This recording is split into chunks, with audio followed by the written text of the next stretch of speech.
Buenos días, mi nombre es Drew Virtue. Me presenté anteriormente cuando estábamos en un grupo grande, pero ahora que es un grupo más pequeño, solo quiero volver a presentarme. Am, para darles un poco de contexto sobre las partes y lo que están haciendo. Mi nombre es Georgia, soy la fiscal, lo que significa que voy a presentar pruebas para demostrar la culpabilidad del acusado. El abogado defensor estará representando a su cliente. Tendremos aquí al secretario, cuya función es crear un registro completo de este caso, tanto grabando como escribiendo las cosas cuando sea necesario. Los oficiales del tribunal que están aquí se aseguran de que estemos seguros y también ayudan a las personas a orientarse sobre a dónde deben ir. El trabajo del juez es, usando un término algo torpe de la Facultad de Derecho, ser el árbitro del derecho. Y eso los deja a ustedes, para quienes un término igualmente torpe para el jurado es el árbitro de los hechos. Es la idea de que es su trabajo exclusivo, su trabajo especial, determinar los hechos en cuestión de los que estamos hablando, lo que realmente sucedió. Y esto tiene que ver con lo que pasó el 2 de diciembre de 2025. Ahora van a tener la oportunidad de escuchar a algunos testigos. Van a tener la oportunidad de escuchar a la señorita Mila Adams. Ella les contará sobre su carrera como chef privada. Ella les contará cómo llegó a conocer al acusado y cómo terminó trabajando como chef para él. Ella les contará sobre su experiencia trabajando para el señor Dix. Espero que les cuente sobre un desacuerdo que tuvo con algunos miembros de su personal. Y luego espero que les cuente lo que sucedió el 2 de diciembre. Y les recuerdo, su trabajo aquí hoy es determinar lo que sucedió el 2 de diciembre. Espero que la señorita Mila Adams, cuando suba al estrado, les cuente cómo estaba enviando mensajes de texto con el acusado, su jefe, el señor Diggs. Que en esos mensajes de texto empezaron a discutir, empezaron a insultarse. Espero que les cuente cómo estaba en su habitación en la casa de él. Cómo él entró a su habitación, se acercó a ella y la abofeteó. Espero que les cuente cómo él la puso en una llave de cabeza, la dificultad que tuvo para respirar, que él la arrojó a la cama y luego se fue. Espero que luego les cuente cómo eso la afectó, qué hizo después, cómo ella siguió trabajando para él después, cómo tuvo una disputa con él por un pago, cómo su personal le dijo que necesitaba firmar un acuerdo de confidencialidad para que le pagaran. Espero que ella te diga que no fue sino hasta después de este incidente, el 2 de diciembre, que alguien le habló sobre un acuerdo de confidencialidad. Espero que ella te cuente cómo finalmente dejó ese trabajo como chef para el señor Dix y cómo finalmente denunció lo que le sucedió a la policía. También tendrán la oportunidad de escuchar a un oficial de la policía de Devon, de nombre Kenneth Ellis. Él les contará sobre la capacitación que realizó para convertirse en oficial y cómo el 16 de diciembre la señorita Mila Adams fue a la estación de policía de Devon para hablar con la policía. Él podrá contarles un poco sobre ese encuentro, lo que vio, un poco sobre esa conversación y, en última instancia, cómo decidió, cómo se presentaron cargos contra el señor. Ahora, en este caso, el señor Dix no tiene la obligación de llamar a ningún testigo. Puede elegir no llamar a ningún testigo y no pueden usar eso en su contra. Pero en caso de que él llame testigos, les pido que les den a sus testigos la misma consideración, la misma atención y el mismo escrutinio que le dan a los testigos de la fiscalía. Es parte de su trabajo como jurados, como quienes determinan los hechos, escuchar a cada testigo, prestar atención y evaluar su credibilidad. Al hacerlo, les pido que tengan dos cosas en mente. Primero, lo que el testigo tuvo la oportunidad de ver o no ver. Si el testigo realmente tuvo la oportunidad de presenciar el crimen o solo vio cosas relacionadas o alrededor de él.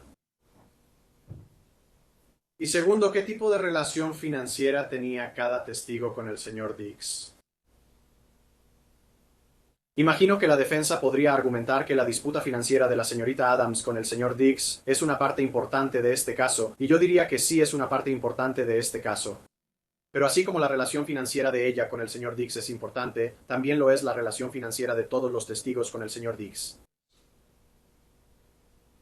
Ahora, al concluir la presentación de pruebas, tendré la oportunidad de dirigirme a ustedes nuevamente. Durante ese momento, en los alegatos finales, les pediré que tomen una decisión basada en la evidencia que escucharon. Pero en este momento, lo que les pido es que no tomen ninguna decisión. En este momento, su principal tarea es escuchar. Así que pongan atención para darle a cada prueba la atención y el escrutinio que merece. Y cuando digo cada prueba, realmente me refiero a cada prueba, porque en casos como este, cada prueba es importante. Gracias. Abogada, ¿desea hacer su declaración de apertura? Sí, su señoría. Buenas tardes, damas y caballeros. El incidente que la Fiscalía acaba de describir en su alegato inicial en solo unas cuantas frases. Eso nunca pasó. No sucedió. No hubo estrangulamiento, no hubo agresión, no hubo ningún incidente el 2 de diciembre ni en ningún otro día.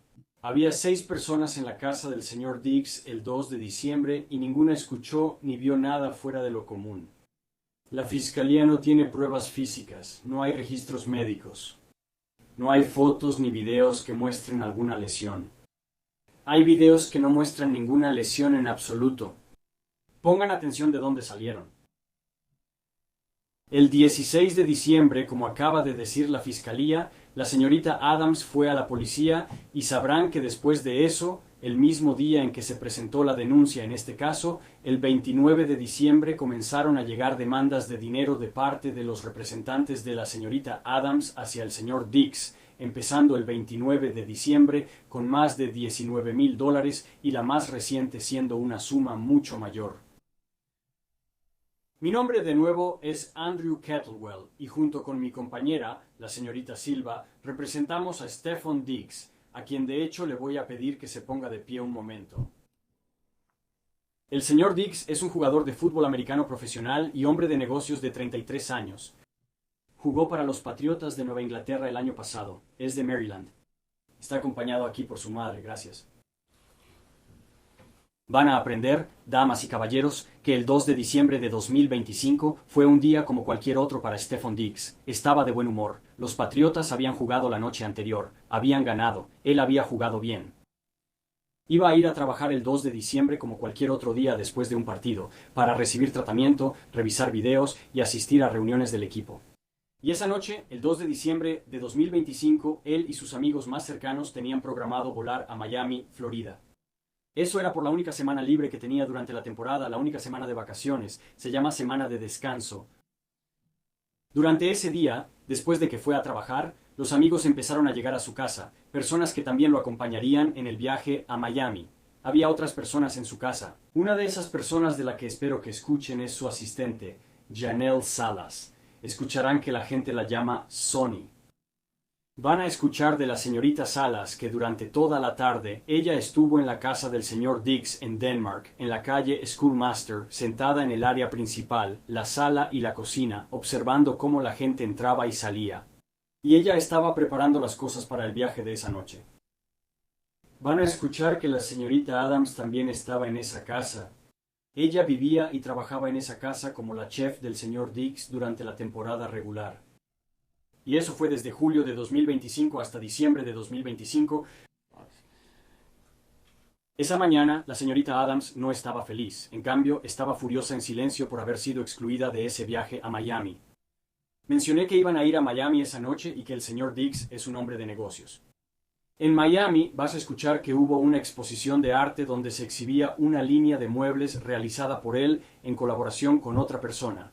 Pero también en Miami vas a escuchar que el señor Diggs tuvo una fiesta de cumpleaños. Acababa de cumplir 33 años y que hubo una semana llena de diversión. Y la señorita Adams inicialmente se esperaba que estuviera en el viaje, pero la dejaron fuera. La dejaron fuera porque había pasado los días anteriores peleando con ese socio del negocio de muebles que estaba en Miami. Y el nombre de esa persona es Lindsay. Voy a volver a eso en un momento, pero ¿por qué la señorita Adams estaba tan frustrada esa mañana? ¿Por qué estaba tan molesta porque el señor Diggs se puso del lado de la señorita Lindsay en una disputa contra ella? Es porque la señorita Adams no era solo una chef. Ella conocía al señor Diggs desde años antes de trabajar para él. Habían sido amigos y a veces habían sido amigos con derechos. Esa relación llevó a que la señorita Adams consiguiera el trabajo de cocinar para el señor Diggs. Ella pudo vivir en la casa. Iba a los partidos, se sentaba con los dueños de un equipo de la NFL, iba a fiestas, le pagaban $2,000 a la semana como reembolso por lo que decía gastar en víveres, y tenía muchas oportunidades de hablar con el señor Diggs para tratar de convencerlo de invertir en ella para que pudiera abrir el restaurante de sus sueños. A medida que avanzaba esa temporada, su lugar en el círculo del señor Diggs empezó a desvanecerse. Y las cosas llegaron a un punto crítico a finales de noviembre, cuando surgió el problema que acabo de mencionar, la disputa entre ella y esta persona llamada Lindsay. Esa disputa trata sobre una publicación anónima en un blog que se subió a Internet. Lindsay dijo que la señorita Adams la publicó. La señorita Adams dijo que Lindsay era el problema. El blog, el drama, todo eso no es importante para este caso. Lo importante es que para el 2 de diciembre de 2025, la señorita Adams estaba furiosa. Ella estaba molesta por haber sido excluida del viaje. Ella estaba molesta porque el señor Diggs apoyó a Lindsay en esa discusión en lugar de apoyarla a ella. Así que mientras él estaba en el trabajo, ella estaba en la casa. Y verán los mensajes de texto, supongo que ella le envió esa mañana. Verán que su frustración llegó al límite. Un comentario breve sobre esos mensajes de texto. Supongo que van a ver la mayoría, si no es que todos, de estos mensajes. Y hay algunas palabras ahí que normalmente no son apropiadas para la corte. Hay groserías, hay jerga. Lo único que les pido es que no dejen que la forma en que las dos partes se comunicaban en esos mensajes interfiera con su capacidad para entender el contenido y comprender su importancia. Porque van a ver de qué se trataba ese intercambio. Van a ver que se trataba de esta disputa sobre que la señorita Adams fue excluida del viaje a Miami y que el señor Diggs eligió el lado de otra persona en lugar del de ella. Y van a escuchar por qué eso es importante, porque como dije, la señorita Adams fue al departamento de policía de Denham el 16 de diciembre y ella hizo su denuncia. Y les dijo que la discusión del 2 de diciembre fue por dinero. Les dijo que de eso fue la pelea, tanto por mensaje como en persona, y que así fue como las cosas se salieron de control. No mencionó Miami. ¿Escucha qué más no mencionó? Y 2 días después, ella le envió al departamento de policía de Denham una captura de pantalla de los mensajes de texto que, según ella, y como acabas de escuchar que dijo la fiscalía, llevaron a esa pelea. Llevaron por teléfono a que el señor Diggs entrara a su habitación y cometiera este delito. Y vas a ver esos mensajes que ella envió a la policía de Denham.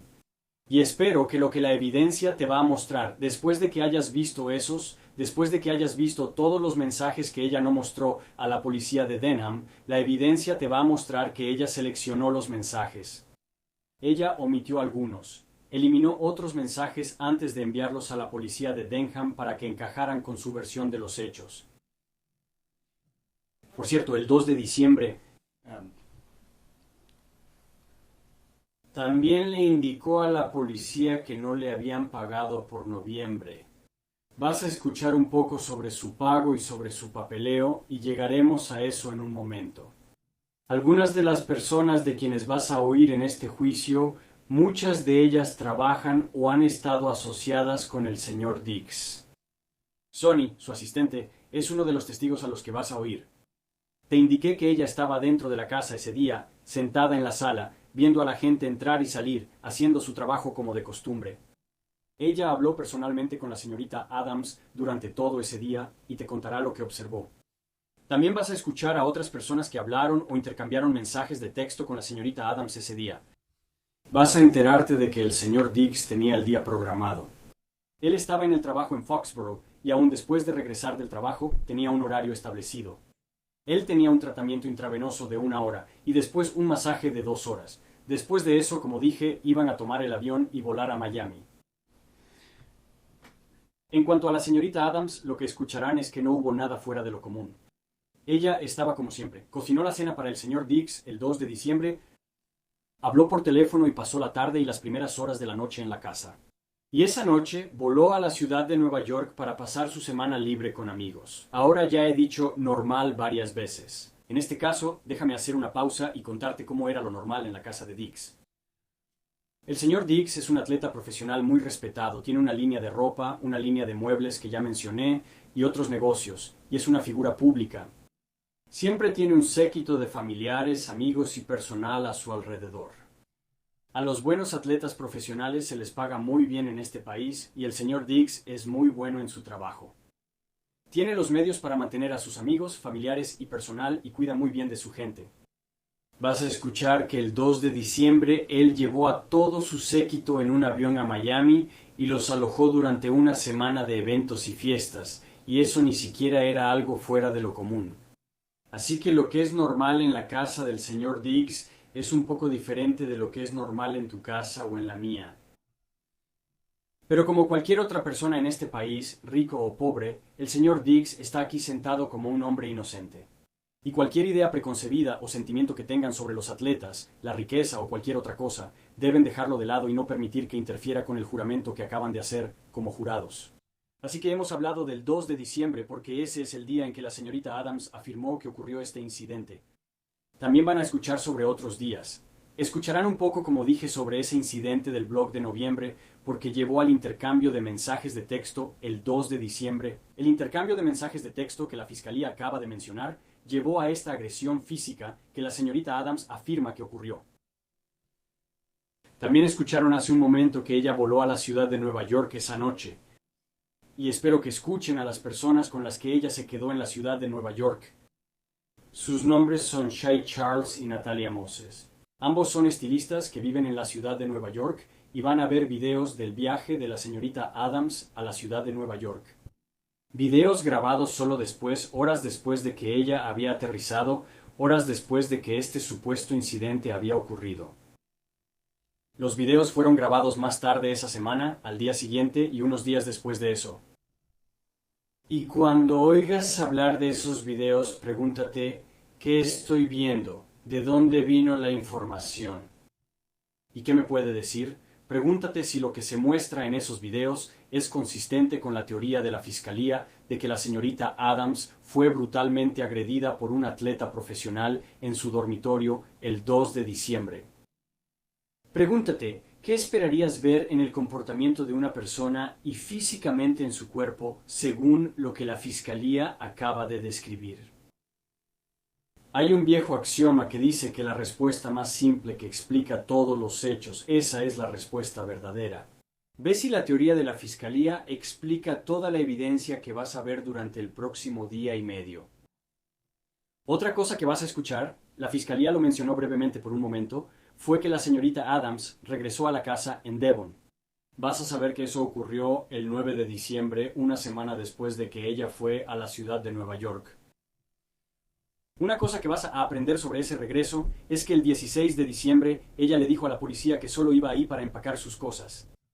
La evidencia te va a mostrar que eso no era cierto. De hecho, ella regresó a trabajar como si nada hubiera pasado.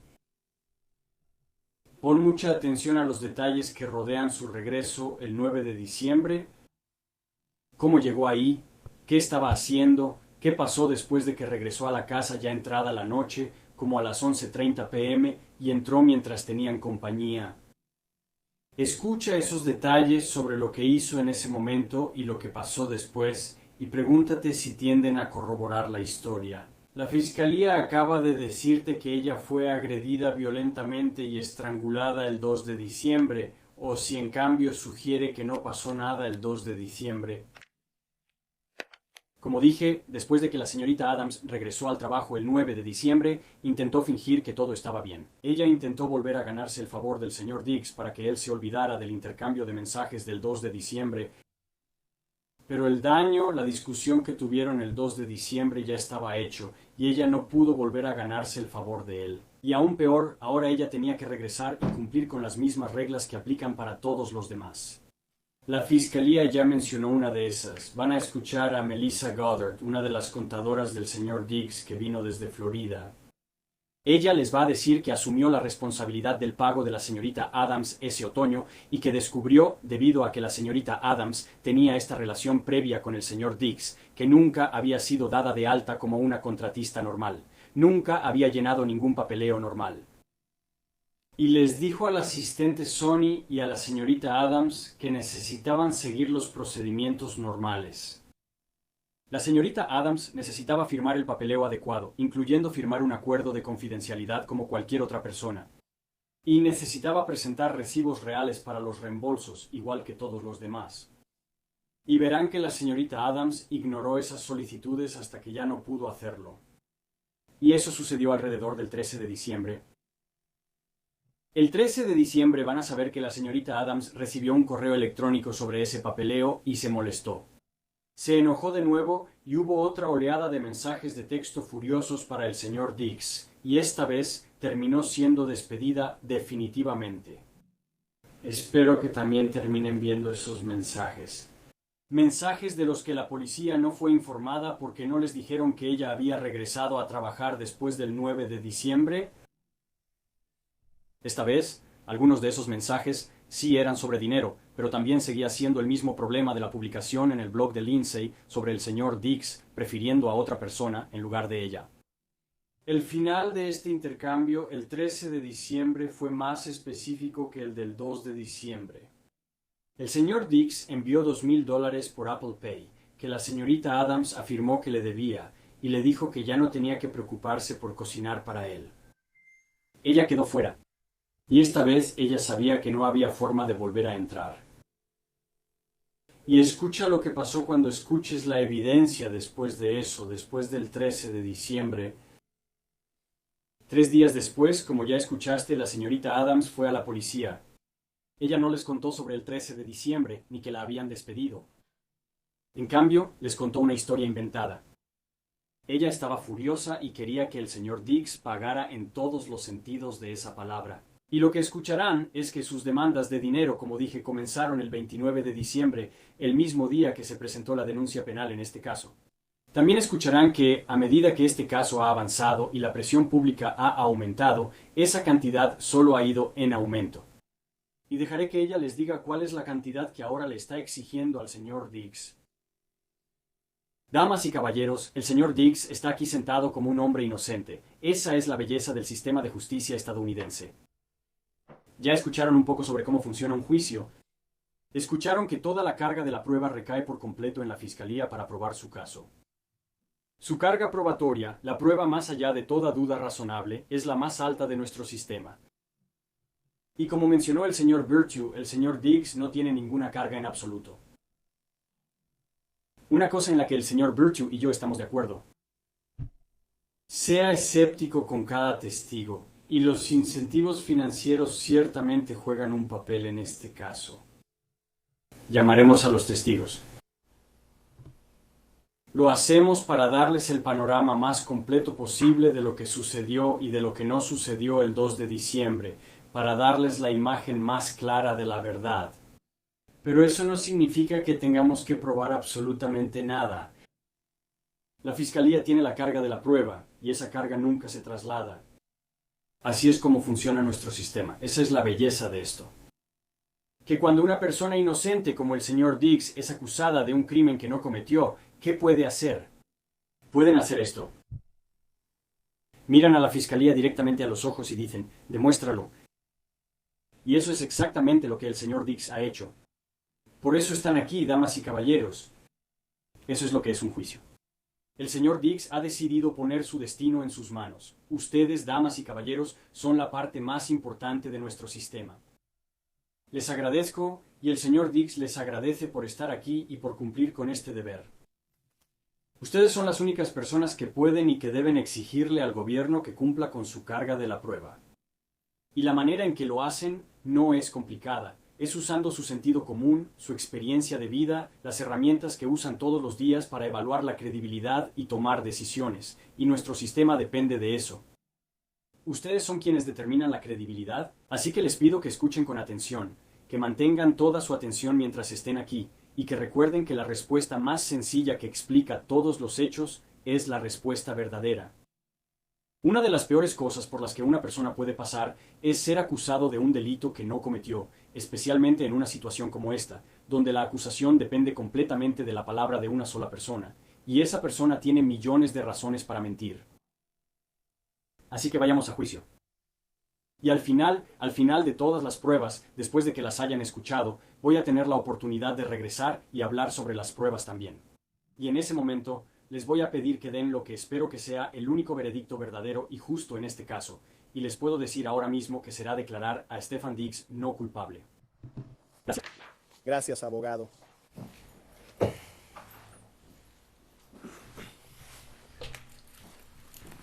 La fiscalía llama a Mila Adams al estrado.